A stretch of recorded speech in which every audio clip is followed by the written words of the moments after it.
Good day. I don't know if many of you know this, but we lost our historian this past year, Dan Robison. He'd been our historian for 13 years, and he passed away probably a couple months ago now. So I'd just like to, have him remember. Just close your eyes for like 5 seconds and just think of Dan and his family.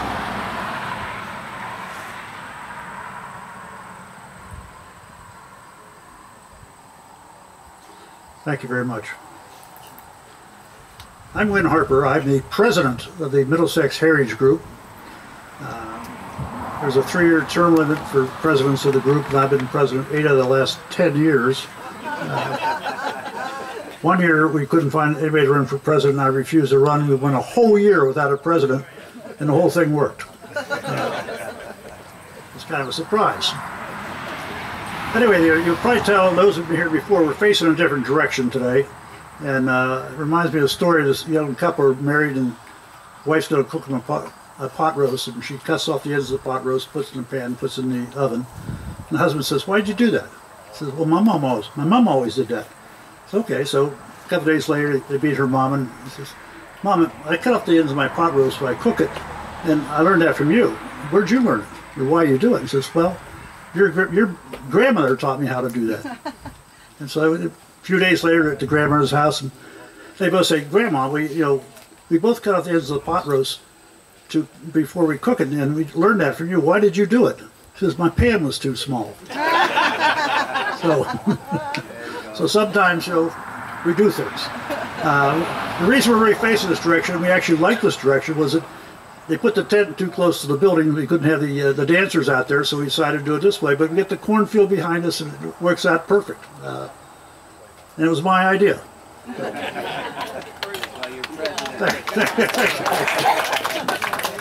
Well, quite frankly, I couldn't do this all myself. I'd like to thank our new town historian, Amberly Kelly. She's over there. Raise your hand, Amberly. All right. On Wednesday morning, she lowers the average age by, we can't even calculate. She's 36, the next person's 70-something, so we can now make long-term plans. We're thinking that 2-3 years rather than the next Wednesday. We have the Middlesex Heritage Group cleanup crew to clean up the schoolhouse. A couple of volunteers from Middlesex Hose Company put the chairs out for us. And Keegan Kelly from up on Bear Hill will help us take the chairs back.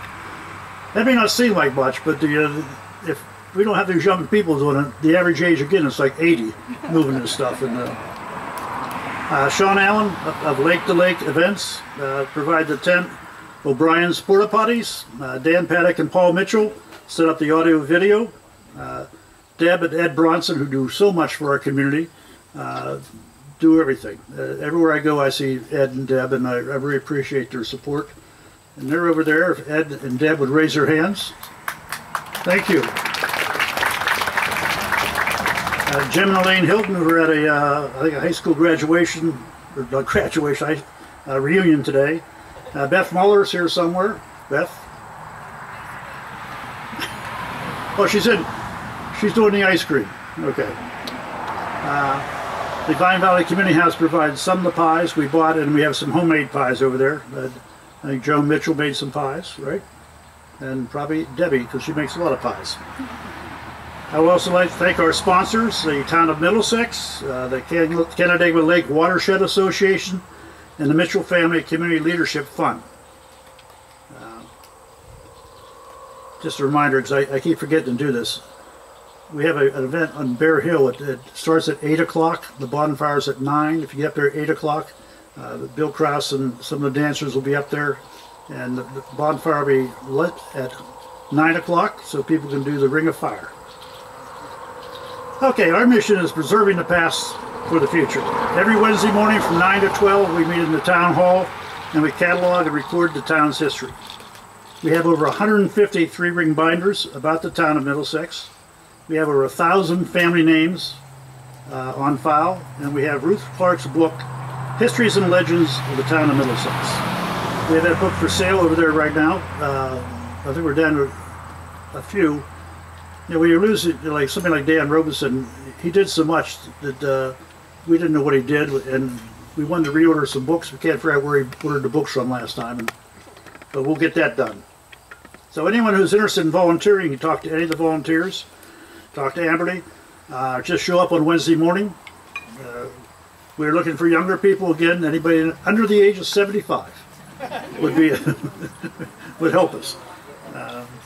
And it's important to remember at 10 a.m. we have cookies and homemade cookies and coffee. Today's going to be a special day. We're going to talk about Vietnam veterans. I'm a Vietnam veteran, and this past month, the 8th to the 11th of August, Penn Yen hosted the Wall That Heals. It's a 3/4 size replica of the Vietnam Wall. It has 58,210 men and women's names on that wall who lost their lives in Vietnam. During that 3 or 4 days we were down there, almost 9,000 people visited the wall. When we returned from Vietnam, and I was a Vietnam veteran, we came back as individuals, not as units. I flew into Travis Air Force Base with a bunch of people I didn't know. We landed, went through immigration and whatever they called, and then we dispersed to go home. There was no banners, no parades, no bands, no people waiting on the side of the road waving their flags, cheering us on. A lot of us felt abandoned by the country. We swore an oath to support and defend. I read this quote recently on the internet, so I know it's true. People start healing the moment they feel heard. That's by Cheryl Richardson, a life coach and an author. The Wall of Hills provided the opportunity to honor the 58,210 men and women who lost their lives in Vietnam, but also provided visibility to those of us who survived and served their country during a very, very turbulent time in our history. So today's special event, Peter Jemison will speak about Seneca veterans. We'll have Bill Crouse and the Allegany dancers perform, and then we'll have the post. I got to get this right because I don't get always right. Iroquois post 1587, the Seneca Nation territory. We'll have a ceremony honoring Vietnam veterans, and we'll play taps at the end. So the sequence will be Peter, then Bill Crouse and the Allegany dancers, and then Ron Cook, the post commander. So this is about the 10th time I've had, or maybe 12th time I've had to introduce Peter Jemison, and quite frankly, I've simply ran out of superlatives. I think I say the same thing every year. He's one of the most remarkable men I think I've ever met. He's contributed so much to his community, his tribe, the Seneca Nation, and the state and the United States. I want to mention a few of these things. I've probably said these over and over again. You think I have it memorized now, but I don't. His illustrious career spans decades. He's my age. He'll dance later on too. I won't. He received his arts education from the University of Siena in Italy and earned his BS in arts education from Buffalo State, later receiving their honorary doctorate of fine arts. A member of the Seneca Nation Heron Clan, his work is rooted in the framework of Native American art. His paintings, videos, mixed media works are highly regarded and shown in numerous solo and group exhibitions in the United States, UK, and Germany. He is also an esteemed administrator, curator, and editor and writer. In 1985, Peter was named first historic site manager of the Ganondagan State Historic Site. He first spoke here in 1988. Peter's 2 long decades for a vision for Ganondagan resulted in the Seneca Art and Culture Center, which opened in October 2015. Mobilizing such disparate groups as New York State, the Seneca Nation, Tawanda, Band of Seneca, Friends of Ganondagan, Board of Trustees, foundations, philanthropists, individuals resulted in Peter's dream becoming a reality. He also served as a producer, catalyst, and inspiration for the Iroquois Creation Story, a film, a collaboration among Friends of Ganondagan, Garth Fagan Dance, and the Rochester Institute of Technology School of Film and Animation. The film shows in the Orientation Theater at Ganondagan's Art Center. When Peter opened the 17,300 square foot Seneca Art and Culture Center, he said, "When you're a Native American, your story is often told by other people.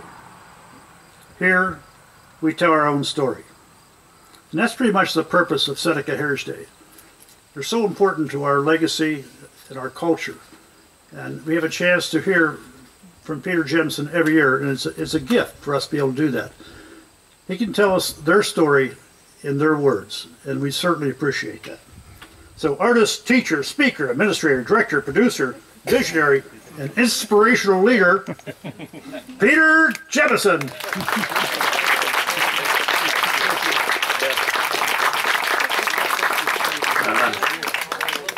That's a tough billing to live up to. So, but we're going to do something different today than any other time that I've spoken here. We're going to do a grand entry to bring in the colors, and the colors are going to get posted up here in the front. Bill Crouse is going to sing that grand entry, so I'm going to ask you to stand if you can. And gentlemen, please remove your hats while this song is sung. This is our grand entry song. It starts all of our powwows in our different territories, and so Bill.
At this time, I'm going to sing what is a traditional flag song. And this flag song honors all these flags that are brought in. And it also honors all the indigenous people across Turtle Island that have fought for these flags and for our Turtle Island sovereignty and for our peace. So this is the flag song.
guard. Bow, face. Pose, color.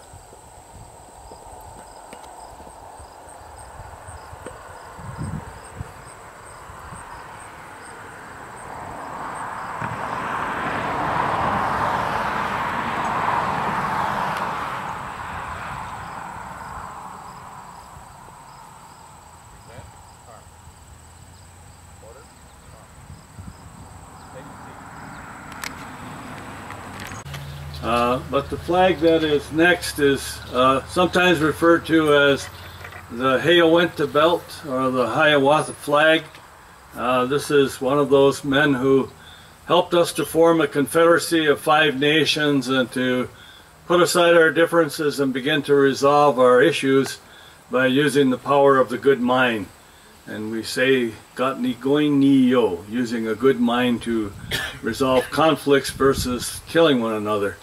And so this flag of ours really has the symbols of the 5 nations of Seneca, keeper of the western door, Cayuga, Onondaga, Ganonteoge, the place where they have a good mind, the Oneida, and the Mohawk and Yonkehaga, the people of the Flint. These 5 nations were united by a message of peace, power, and righteousness.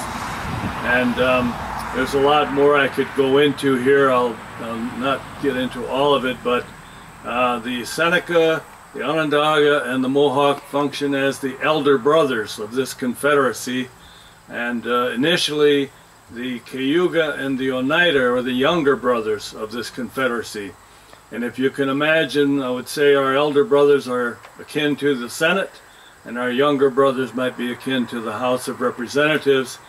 The executive is the Onondaga Nation. They're the ones who have called the meeting and chair a meeting when our 50 chiefs come together to meet.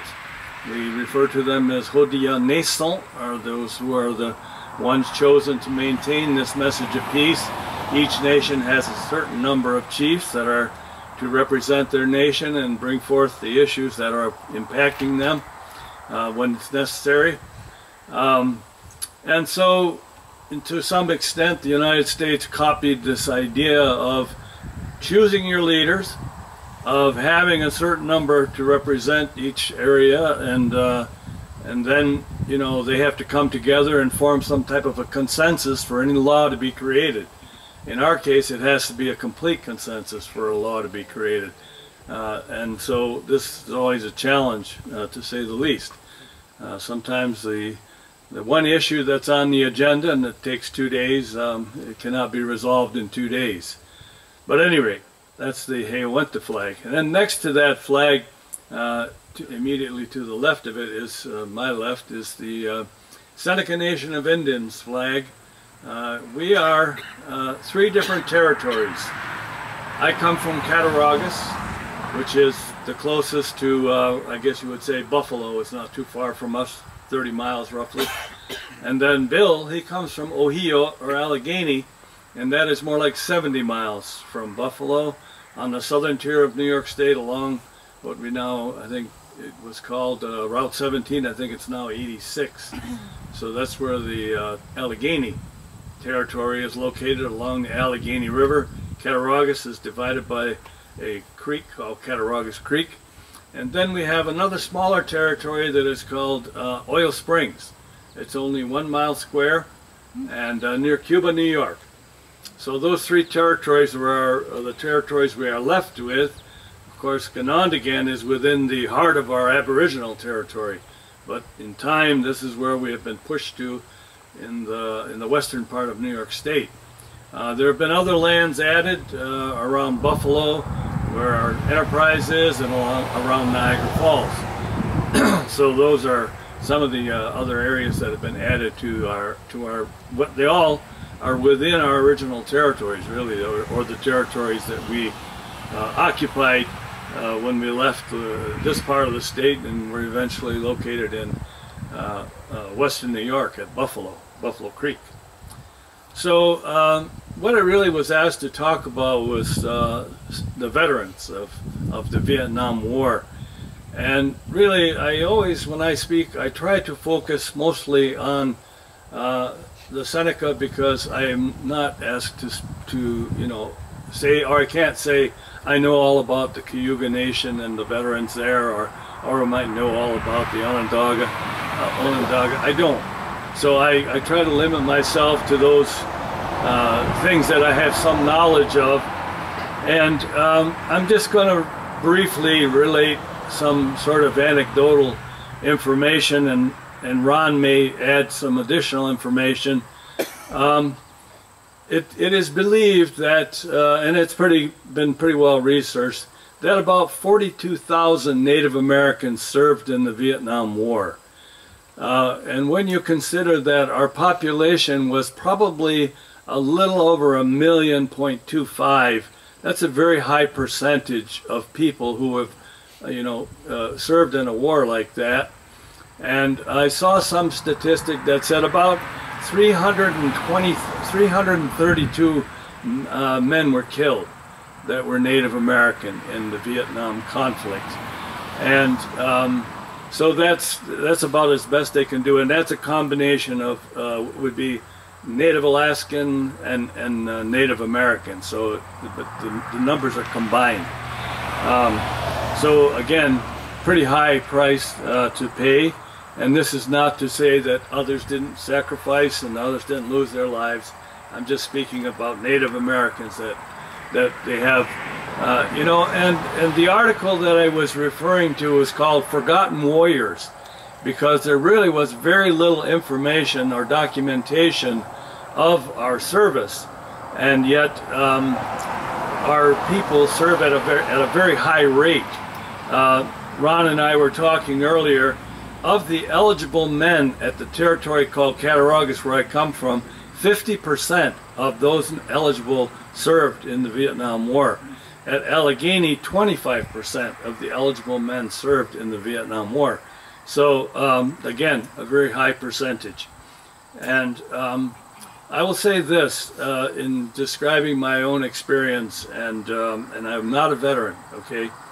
I came out of college in 1967, and in those days, the minute you stepped out of college, your college career was over, you were 1A. It means you are on your way to Vietnam. And I went to, the physical and the written exam. I failed the physical. And the reason was, I was an iron worker. And I had been ironworking that summer, and we were doing some really, really heavy lifting, and I aggravated an inguinal hernia that I had. So I failed the physical. So I was sitting there, and I raised my hand to the guy that was conducting the written part, and I said, hey, if I failed the physical, do I have to take the written? He goes, nope, you're out of here. So I left. Now, I had no desire to go to Vietnam, I'm going to be totally honest with you, and so I got my hernia repaired after I would have really been probably over there fighting. But many, many men didn't have a choice, didn't have any real way to, if they objected, it was quite a lengthy process to try and do that. But I'm going to talk about a few that I knew and I know served. My cousin, and his name is Elwin Nephew. Everybody in the family called him Chippy. And Chippy was one heck of a tough guy. Very small guy, but extremely tough. He lost an eye in Vietnam. I know that for sure. Another is his name is Morris Abrams from the Allegany territory. He is deceased now, but he served in Vietnam and served with distinction and basically never talked about it, even to his own cousin. His own cousin didn't know anything about his service record until he was deceased. Then he began to hear through other people, what he had done. Carson Waterman. Carson Waterman and I have been close friends since I was in high school, and he and I were in high school, different high schools together. He happened to be drawing in a sketchbook that he had, and any of that material was not easy to come by, but he happened to be drawing in one, and one of his senior officers saw the drawings that he was producing and realized that he had real artistic ability, and that he pulled him out of being a grunt and gave him responsibility for creating drawings for their newsletter and for other purposes. And so his art probably saved his life, and he always does that. But I don't think he would object to my saying that until this day he still suffers with PSD, PTSD. I know that. Marky Jemison. Marky Jemison is from Cattaraugus. Carson, by the way, is from Cattaraugus too. Marky Jemison was in Vietnam. And at Ganondagan we celebrated the code talkers, Navajo code talkers. For 50 years they were unable to discuss their service as code talkers with their own family members. For 50 years no one knew who the code talkers were. People knew there were code talkers, but basically they didn't know who they were. And this was because the U.S. Army suppressed that. And so after 50 years they were allowed to begin to talk about it, and we invited 4 of them to Ganondagan to speak. And one of them at that time was the head of the group of the organization of code talkers. And I think at least one of them was part of the original code talkers. There were different times with different code talkers. But Marky was there as well, and he was part of the color guard. And Marky kind of grabbed me as I was kind of taking care of getting the stage ready and getting up there to speak and so forth, and began to tell me about his service in Vietnam. I will not share that with you. I don't have his permission, but it was one of the most horrifying tales I have ever heard. I can only say that much. And so I was getting this in bits and pieces during the time when I had the responsibility of being the MC for the code talkers. Now, when I got up on stage, the audience was so taken by the code talkers, it chokes me up now, that the emotion that came from the audience, which was mostly veterans, was so strong I couldn't talk. I was having to clip my sentences into little things, like I could just barely get out words. And I didn't know it until afterward. They told me they were having the same problem. They were overcome with emotion. They could barely talk. And it was really all about the audience, that they hadn't had an audience like that was so filled with veterans. And I only heard one veteran come up and say to them, "Thank you, you probably saved my life in the South Pacific." And that's the kind of day it was, and I was unprepared, so I didn't expect all of that, and nor did I expect the story that I heard, which was extremely moving. Dave Farmer, I believe he was a Vietnam vet. Am I correct about that, or do you know? Sounds familiar. Yeah, I believe he was. So a man named David Farmer from Cattaraugus, David John, and Bill and I were talking about Dave John. We knew him. He had his nickname Scoff John, and we just knew him as, he lives in Pine Woods on the 4 Mile level, and we didn't know anything about his record in the war. And recently he was honored, and among other things, he was taken a prisoner, managed to escape, and took other prisoners himself, and received a number of honors for his service. And none of this had come out until more recently. Fortunately, he's still with us, and one day maybe I'll get a chance to say to him, "Thank you for your service." Another from the Allegany territory, his name is Tim Jones. He is not with us any longer, deceased, but Tim also related to Bill a very moving story, very difficult story. These things remained with them for 45 years, 46 years, whatever. These stories, that the things that happened to them while they were in Vietnam and what they were asked to do. And he one day shared a little bit of that with Bill. A good friend of ours and a language teacher, a person who really prepares or preserves our cultural traditions. His name is Clayton Logan. We call him Joan Doe. That's his Onondaga Goano name. He was one of those that was in the U.S. Navy, but he was in the air, he was on the rivers, he was on the ground, he was everywhere during that conflict between 1967 and 1968. Seneca, a Seneca man. Another guy that I knew and know pretty well, his name was Joe Villagomez. His father is Mexican and his mother was Seneca. He did 3 tours in Vietnam, which I always kind of wanted to ask him, how did you do that? But at any rate, that's what he told me, 3 tours. Another friend of mine, and now I'm going to go to some people that I know who are not Seneca, but veterans of the Vietnam War that I've been friends with for years. A man named Joe Crouse. He is Potawatomi and Caddo. He's an actor. He lives in New York City, but he was in Vietnam. And he was with a unit was not a shining example. And he told that to the code talkers, and the code talkers understood. You know, not everybody, you might say, was somebody you really wanted to honor. Unfortunately, he was in a unit that was very difficult to, had a difficult time, and he had to serve with that group. So I'm going to tell you about one other individual at this moment. There's another named Jerry Crane. I never knew what nation Jerry was, but he was there during the Tet Offensive.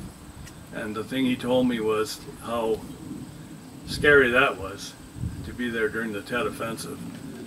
This is when the North Vietnam decided to throw everything they had at the U.S. Army and the South Vietnam forces, and he unfortunately was there at the same time.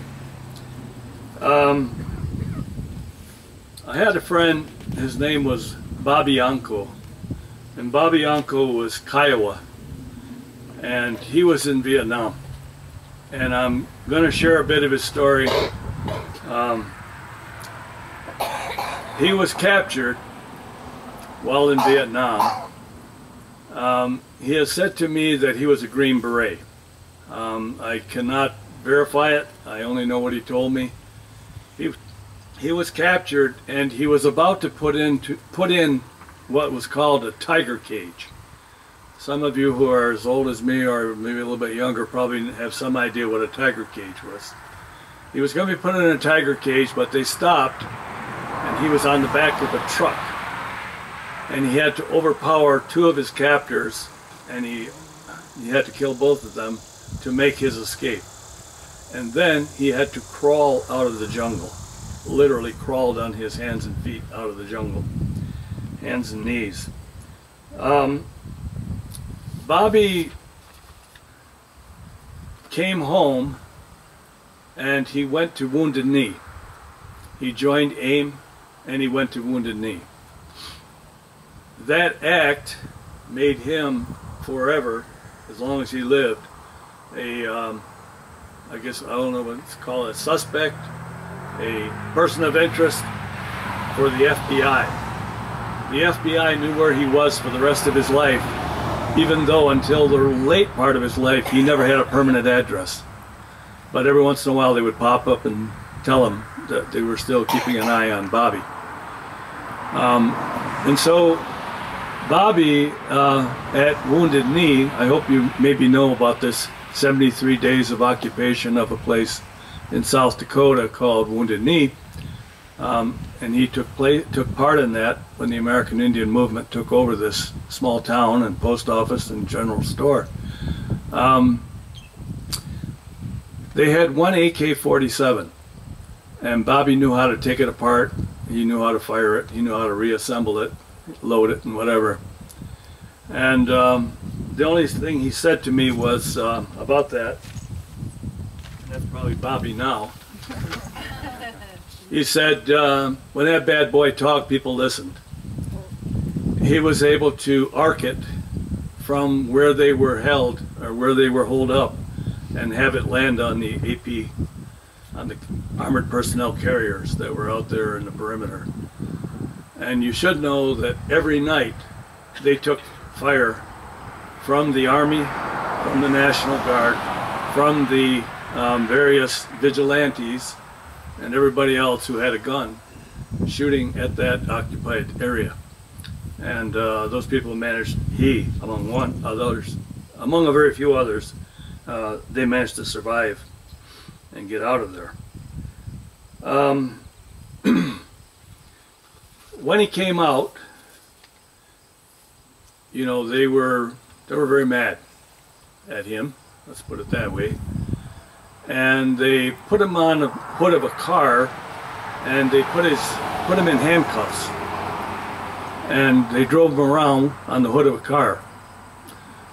And whenever they stopped, of course, there was always the opportunity for him to slide off the car. And so he had to figure out how to dig in his heels and prevent himself from sliding off the hood of the car. So he said, it's time for me to get out of South Dakota. And one day I got a letter. At the time I was running the Buffalo North American Indian Cultural Center in Buffalo. And I got a letter, and they told me in the letter that Robert Anko has been remanded to your control or your care, and he will be coming to Buffalo, right? And this came from the U.S. government. So that very same day, Robert Anko knocked on the door, came up the stairs, and was there. And suddenly, I was responsible for him. And so, you can imagine, you know, it was kind of a surprise, to say the least. Get the letter, and there he is. Anyway, time went along. I left Buffalo, and I went to New York City. And I became the director of the American Indian Community House Art Gallery in New York City. And for the time being, when I first got there, we were in Midtown Manhattan, 38th Street and 5th Avenue. But there was no other art galleries around, and it wasn't a good location. And the next thing I knew, the community house relocated itself to a place where there was no room for an art gallery.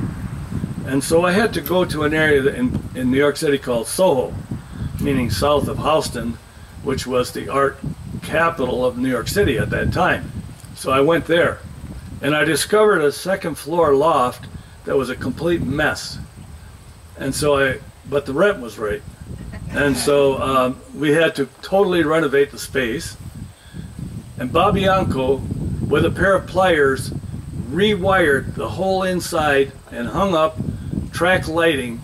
And when he flipped the switch, all the lights came on. And I have to say, he worked with a pair of pliers in one hand and a can of Bud in the other. And he got the job done. So Bobby Anko was a very qualified electrician, in addition to everything else I've told you about Bobby Anko, and a very dear friend, and I miss him every day. You know, those are just a few of the anecdotes I wanted to share with you, and to say that, you know, the other day I was with my friend Peter Gerbic, and Peter Gerbic said something that made me really think. He said, you know, there have been a couple of wars that really divided our country. He said one of those wars was the Civil War. It really divided our country into two different, you know, parts of the country, really, south and north, and two different ways of thinking, I guess you could say that too. And then the second war that really divided our country, and at the time it did, was the Vietnam War. And when I think back to the student protests and the people who protested the war and the people who, you know, joined the cause of protesting that war, it really is, it's a time that, in a way, 50 years later, we're finally looking at it again and thinking about it and asking ourselves, what did it, you know, what, I guess maybe what my thinking is, what did it accomplish? And I would never again say, you know, that anybody who did this, who was in that service, wasn't right. I don't have any way of judging anybody about any of their decisions. The only thing I know is it was a difficult time period, and I was old enough at the time to really experience it in the fullest extent, and to know people who didn't come back, and others who came back but haven't been the same since in some way. I'm going to really segue this over to Bill and kind of lift your spirits with the songs that Bill will sing. But I leave you with those thoughts, I guess, at this time, and thank you for the opportunity to come again and talk with you, and thank you for your attention. Donahue D.A. Donahue. There are dancers and singers and speakers, and we're able to carry on this tradition because we are always warriors. And you know, we don't fight with a rifle, but we fight to keep this culture alive, and it's our way to honor these true warriors with a song and a dance that long time ago, for real, was used to declare war and was used as a victory dance. So it is because of this warrior spirit that we still have it, and we still do it. So we're going to have our guys come out, and we're going to have them do a Seneca war dance right here. I think we're going to dance right in this area. We don't want to make the veterans move. They're kind of in our space over here. We're excited to share it at this time.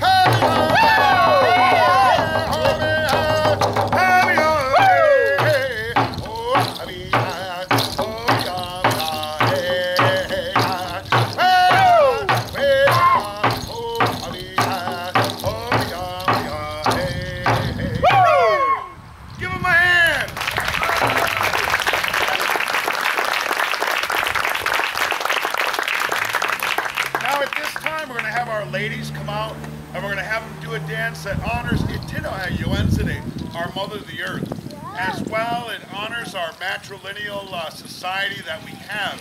And in our tribe, we inherit the clan as well as the nation of our mothers. So we have, you can see by looking at some of the regalia, our ladies have their symbols that show what clan they come from. So we see the turtle symbol and the hawk symbol out here. And again, with the Seneca people, we have 4 bird clans and 4 animal clans. On the animal side, we have the turtle, bear, beaver, and wolf clan. On the bird side, we have the hawk, snipe, blue heron, and the deer as a member of the bird side of the clan system. So we take the clan and identities of our mothers. And with that, we're going to have our ladies demonstrate what we call Allegany. This is the women's dance.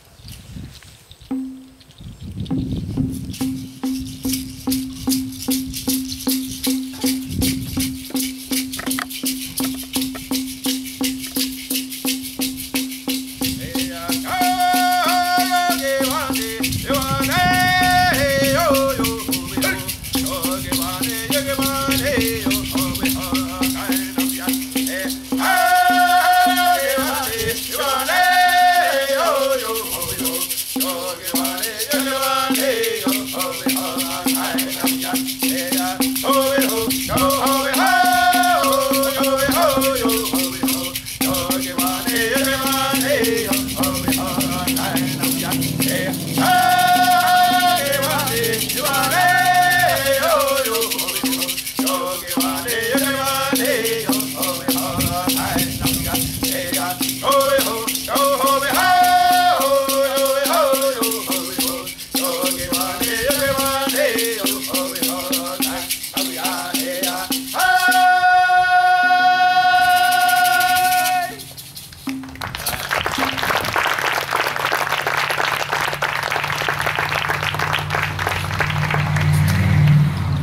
up, we're going to do a dance that is in honor of this plant that we have growing all around us.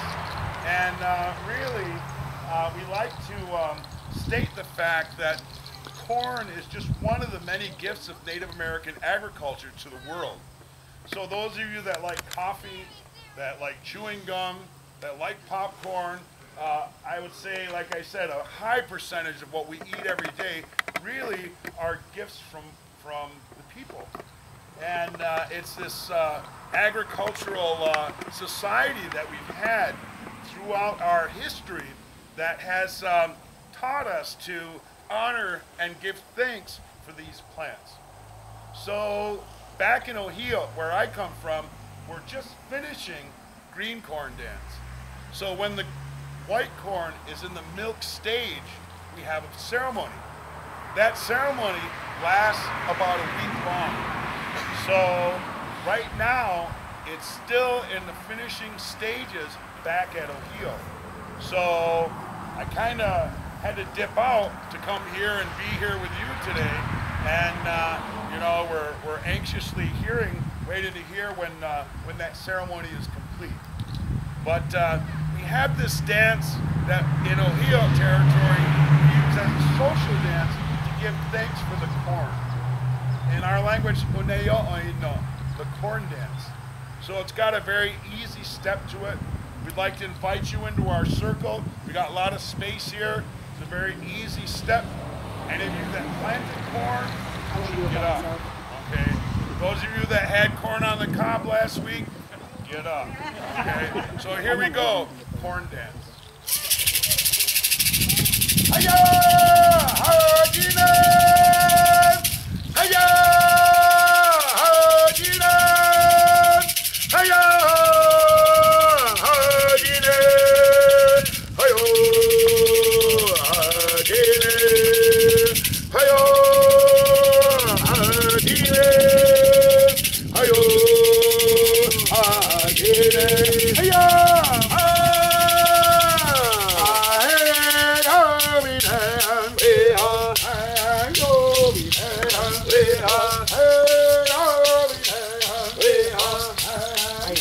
For that reason.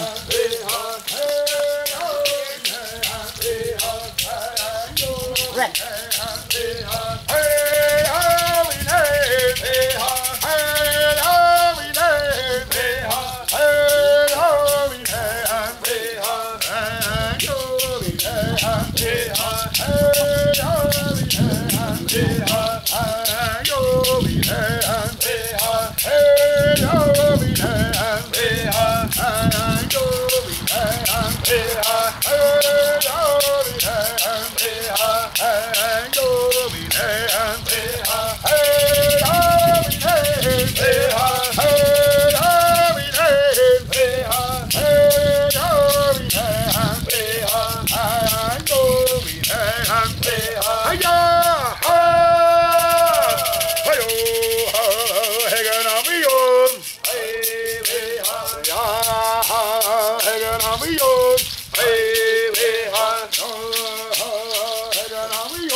Is in honor of the bird that symbolizes the coming of spring.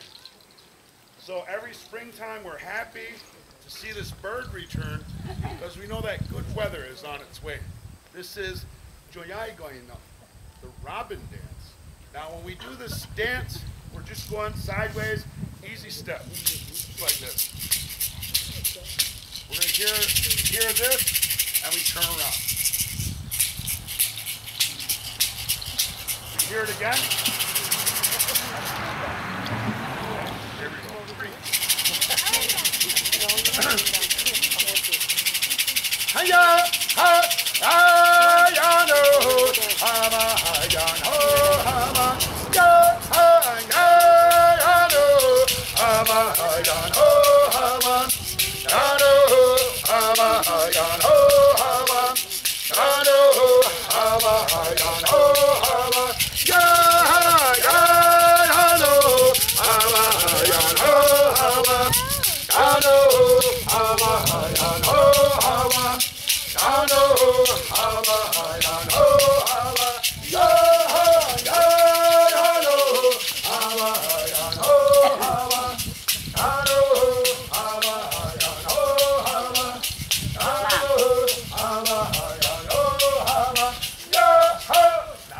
Not bad. Now this next song has kind of a like a cha-cha-cha kind of beat to it, like 1, 2, 3.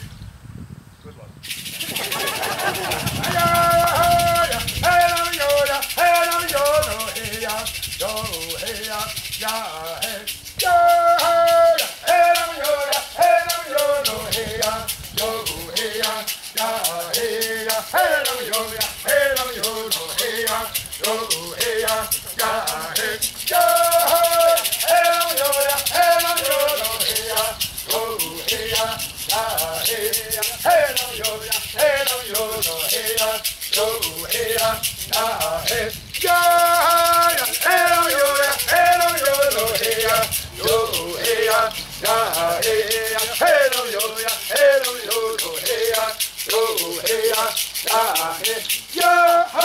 Give our volunteers a hand!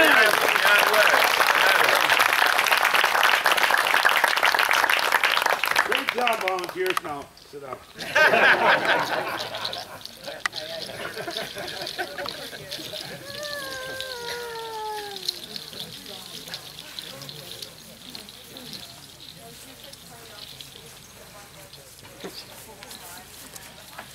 Now,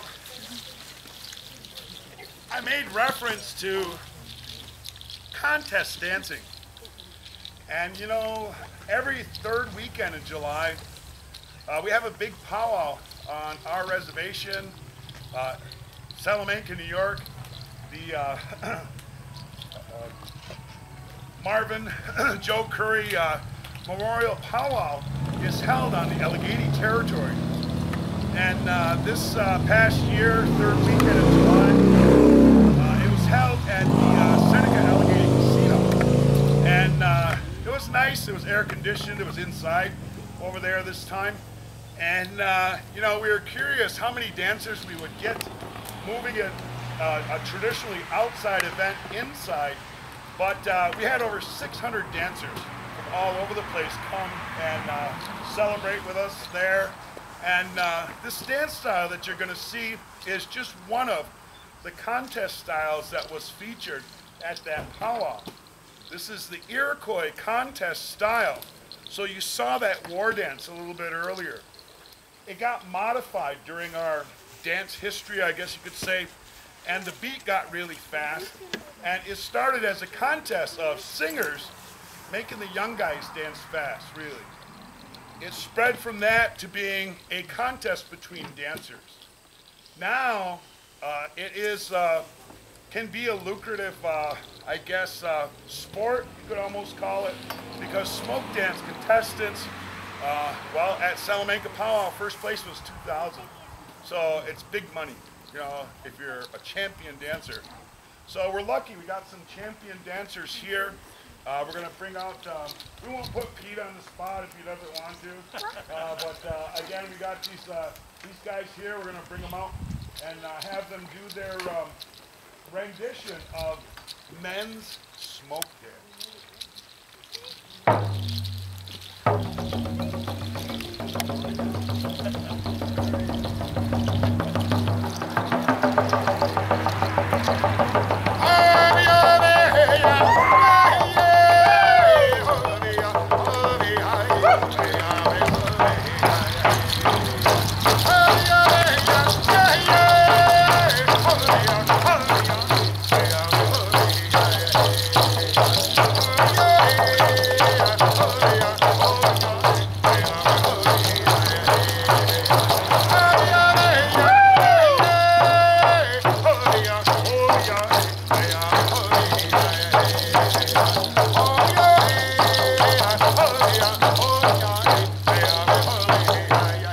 Now,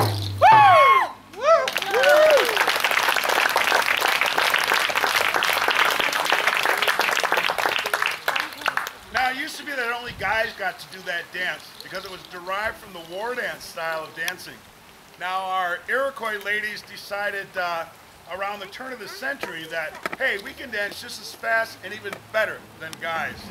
Nowadays, there's women's smoke dance contests at all of our big powwows. So here we go, ladies smoke dance.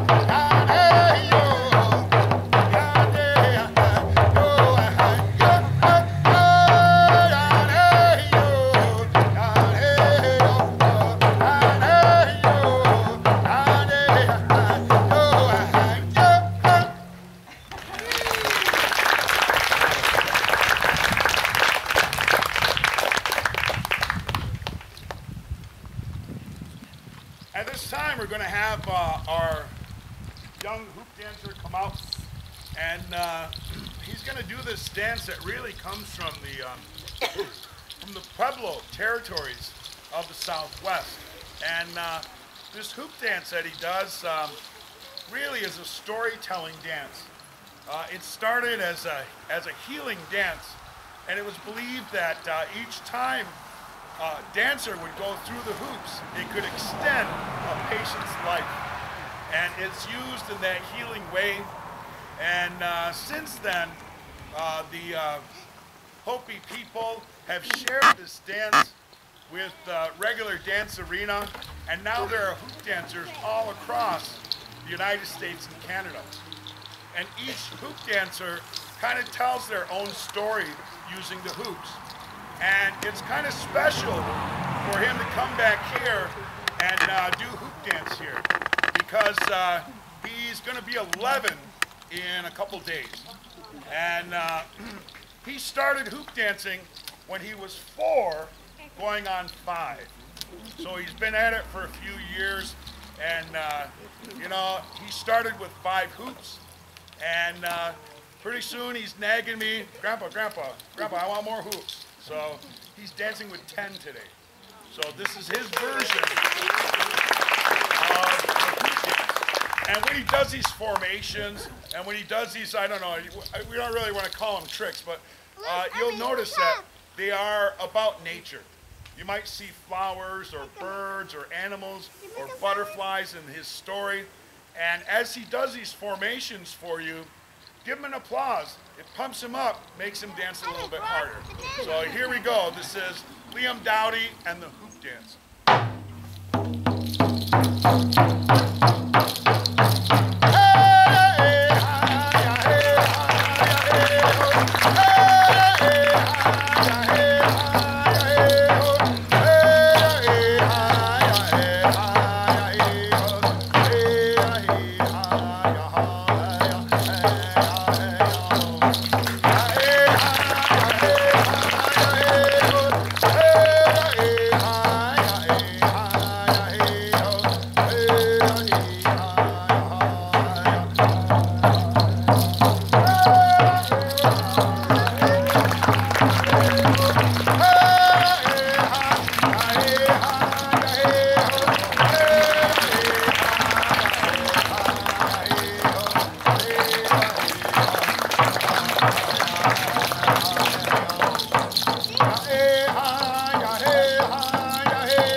back down.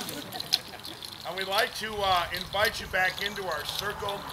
The idea of this dance really is about celebrating the circle of life.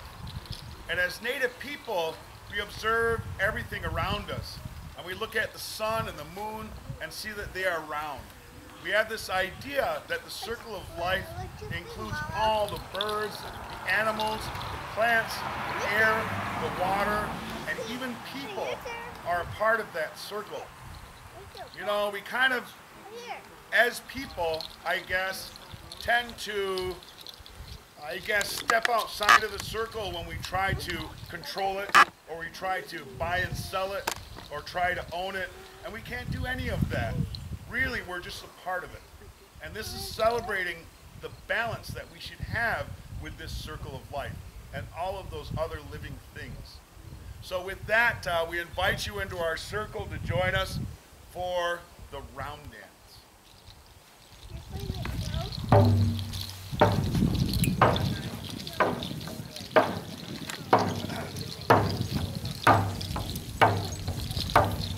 Once again, an easy step. When you're in the circle, we're going to put our right foot in, like this, to the beat. Right foot in, taking it out. There you go. Follow our dancers, yep. There you go. Now we're going to go around the circle to the right.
have a song. We're going to have some words, I believe, by the Commander, Ron Cook, who will be addressing you, and then we'll have a song to sing the colors out as appropriate. So we'll turn it over to Mr. Really appreciate it from all of the leadership and the event coordinators. Really appreciate this invite. I was invited to speak on behalf of the Seneca Nation Warriors. My name is Ron Cook Jr. I'm the post commander of the American Legion Iroquois Post 1587, and I've been there for 6 years, and we've done a lot of great things. I'm the commander of the powwow that's performed on the 3rd weekend of July, and it's grown to be this just an absolute amazing event. If you ever get a chance to come out there and see it, we have specials that are personally touched by me when we do the veteran special. On Saturday we do a Gold Star special when the warriors come out, or the dancers come out, and they dance on behalf of all of our fallen warriors from before time, all warriors. And then on Sunday we do a Blue Star special where all the dancers come out and they got their rifles and their archery systems, their clubs, their hatchets, and they just tear it up in honor of all of our current service members serving around the globe. And it's, they asked me to judge it, there's no way I could judge it. They all got first place. So that's how amazing it is. So if you ever get a chance to come out there and see that, I'd really appreciate it. So again, like I said, my name is Ron Cook Jr. I'm a Seneca Nation veteran of the Snipe Clan and the post commander. And I would like to welcome everyone in attendance on this day of remembrance as we gather to recognize and honor and memoriam warriors who have paid the ultimate sacrifice during the Vietnam War. I'd like to first recognize, of course, all of the people that put this event together, and we're honored to be here. And so I'd like to also welcome all the other Legionnaires that are in the audience, family members and friends of veteran Vietnam War veterans in attendance. For our veterans and current active duty members in the audience, I would like to ask that if you're able to please stand as I conduct a roll call, starting with our World War II vets. Do we have any out there? If you're able to stand, please stand to be recognized. Any Korean War vets? If you're out there, please rise. Any Vietnam War vets? Please rise. All right, thank you. Thank you for your service. And any of the post-Vietnam War veterans, to include the Gulf War, Panama, Lebanon, Grenada, Iraqi freedom, and the Afghanistan War. If I can get anybody that's here, just please stand. All right, ladies and gentlemen, join me in a round of applause for all of those that just stood up. I'm very honored to be here today as we pay tribute to our fallen warriors. As a veteran myself, I'm proud to have served for almost three, you can leave those, will they stay standing or not? For almost 3 decades, and proud to have deployed with all of our nation's warriors in 3 different combat tours of my own, and have served alongside of so many humble, courageous, and honorable heroes, experiencing firsthand the depth and the selflessness and commitment that our troops possess, not only for our country but for each other. And that's where the unbreakable bond will exist and will span generations to come. I would like to open the Seneca Heritage Memorial Tribute by acknowledging that today is a sacred day with the almost spiritual presence of those that have gone before us. Today we honor in memory of all of who gave their lives in the service of our nation, and those veterans who have dropped their burdens by the wayside of life and gone to their eternal rest. May this gathering today deepen our reverence for our departed friends and comrades. Let us renew our pledge of loyalty to our nation as protectors of the people and of our homeland territories. We have come together to recognize our Vietnam War veterans, and with some background history that was mentioned earlier by Pete, I just want you to imagine our nation, all the enrolled members of our nation, all draft age fighting men. He said three-quarters of our draft age men were drafted and gone and served in Vietnam. That is a large amount of people when you look at it. Any three-quarters of any size element, your families, all signed up and have gone over there. That just goes to show you of the large amount of people from the Seneca Nation that went and served. So with that, he also highlighted some of the flags that we had on display. I'm not sure if you noticed, but the Seneca Nation flag underneath, it has a saying underneath, and it says, "Keeper of the Western Door." That was given to us by the leaders of all the 6 nations. That name was granted to us because at that time in history, we had the largest tribe, the most bravest, fearless warriors of all 5 nations. And so that's why we were placed on Keepers of the Western Door. And so that's why it's a big honor to recognize those. Nevertheless, these warriors have been called to action to deploy to a faraway place to serve in the rugged terrain of Southeast Asia in the Republic of Vietnam. These warriors found themselves exposed to the most hostile and extreme conditions of death and destruction at such a young age. Although called to action, these warriors did not receive the appropriate level of recognition for their service, valor, and sacrifices upon completion of their wartime service during this time in history. Today and every day we will proudly recognize their service through this honorable commemorative gathering by which was established by the U.S. Defense Department to ensure we recognize, to honor the service, valor, and sacrifices of our Vietnam War veterans. Today we recognize and honor our Vietnam War vets, and it's important for us to remember the immeasurable debt that is owed to them and their families, a debt that is impossible to fully repay. But it's in our debt that it's essential for us to always remember to never forget the true cost of war and who carries that burden of that cost.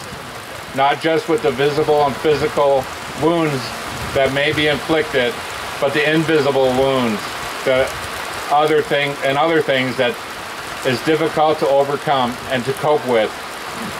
As veterans and as a service member and warriors, it is our duty to always remain committed to the warrior ethos, to always place the mission first, to never accept defeat, to never quit, and to never leave a fallen comrade. Never. Whether it's over there or it's over here, our brothers and sisters, no matter where we are, we close ranks and come together as a community and as a nation. It's essential that we remain committed. These warrior ethos have been ingrained in our very being, never leaving us even after the uniform is laid down. The great contributions that have been made, the others will continue to make, and the future generations will make, creates a great responsibility for our nation's leaders to honor the service, valor, and sacrifices. The Vietnam War Commemoration honors anyone who served on active duty between November 1st, 1955 and May 15th, 1975, regardless of duty station, is considered a Vietnam veteran. And I would like to invite all veterans in the audience or immediate family members to please come up front to be recognized that fit this category. So that is anybody that was in the service or that time frame, because I always get this comment that I never went over there. It doesn't matter where you are. If you serve between those 2 dates, it doesn't matter where you are.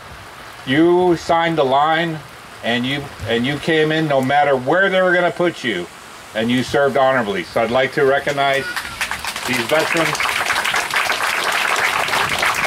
right now. We're going to give them a commemorative pin.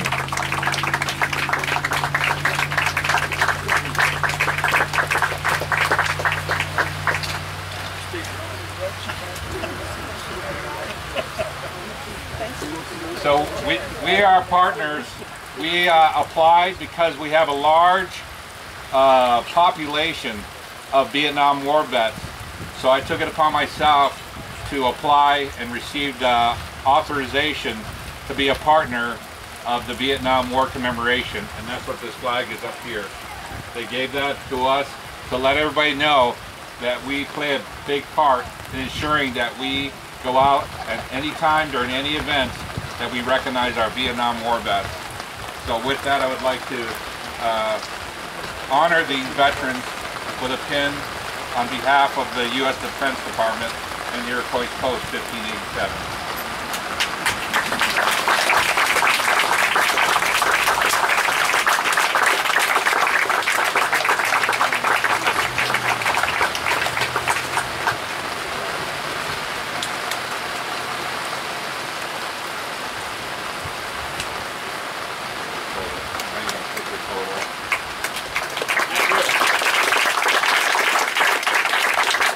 Any family members here that have lost somebody from that time frame or after, you know, because I do a lot for the ones that we lose from the internal injuries, which is your Agent Orange and the emotional losses, because we're losing a lot of our veterans, 22 a day.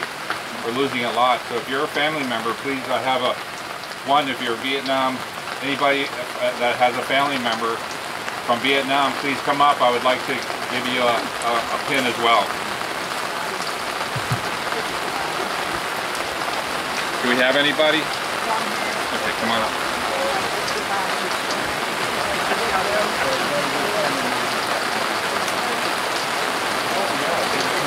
Okay. Is she coming up?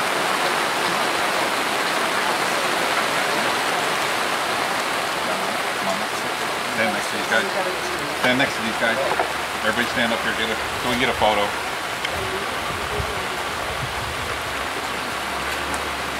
Oh, you got one? Alright, everybody come on.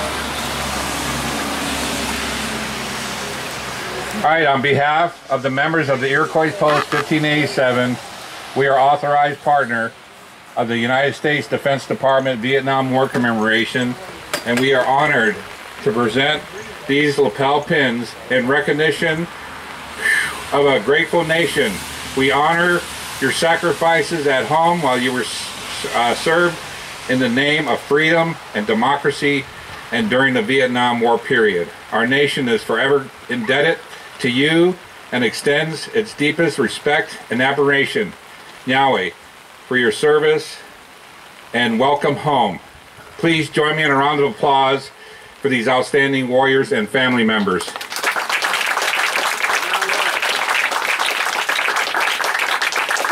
Honorees, I would like to ask everyone to please stand, as we would not to be a great nation today without you, your service and your sacrifice, and that's why on this day and every day we honor and pay tribute to all of our Vietnam War veterans. Regardless of where and when you served, we will always be grateful for your valor, sacrifices, and dedication of our nation's 23 million veterans and over 2 million service members who are still actively serving both here at home and around the world. Your selflessness, dedication, and your commitment will never be forgotten. As a community, we must continue our commitment to empower and honor you, who gave all they could, often at a great price. You stood up, placed yourself on the line for our country. And please know that we now stand, your family members stand, and our nation stands. And the Seneca people stand in honor of you today. Yahweh. We would like everyone to like you. We thank you for your service and welcome home, Yahweh. As our final tribute, I would like everyone to please remain standing as we salute our fallen comrades. We'll conduct the last roll call.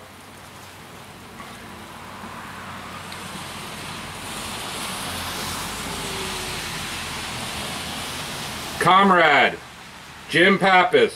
Here, Commander. Comrade Richard Hemmel. Here, Commander. Comrade Wilbur Curry. Comrade Wilbur Curry Jr. Comrade Staff Sergeant Wilbur Curry Jr.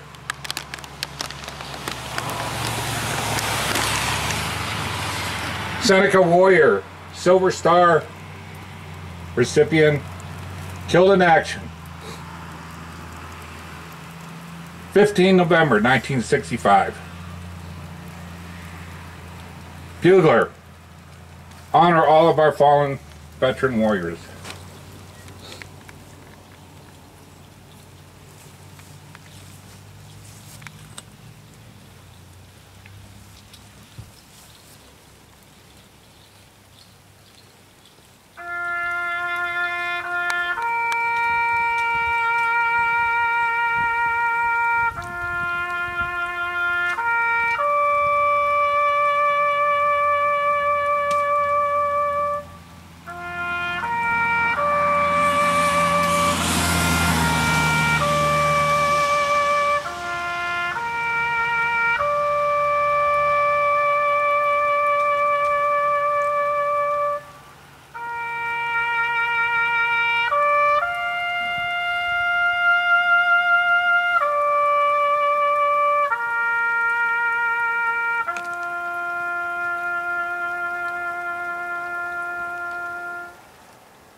Color guard.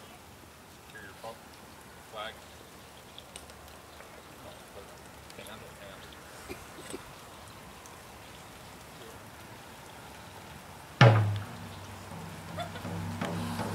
Right? Face.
The people who showed up, and all the dancers. There's some great dancers out there today. 8 o'clock on Bear Hill, the festivities start. The bonfire will be lit at 9. I got a raised hand from Peter Gerbic. I want to let everybody know that at least my car will be able to take some people up that are maybe a bit infirmed or don't feel that they can make the mile walk. It's a mile walk uphill, so I will be there at 8 o'clock.